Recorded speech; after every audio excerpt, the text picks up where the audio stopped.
في مننا ناس كتير قوي عايشة في مية البطيخ ومش فاهمين ايه اللي عمال يحيط بينا وايه اللي عايزين يعملوه فينا. عايزين يوصلونا زي السودان، عايزين يوصلونا زي ليبيا، عايزين يوصلونا زي سوريا، عايزين يوصلونا زي غزة، عايزين يوصلونا زي مكانة العراق.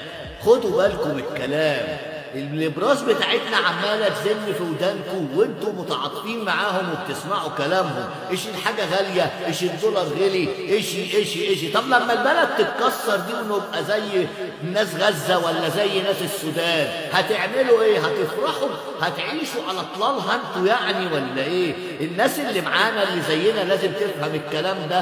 الامريكان واعدائنا كلكم عارفين اعدائنا بيتربصوا لنا، عايزين يخشوا البلد دي يكسروها. لازم نبقى على قلب رجل واحد يا بني ادمين.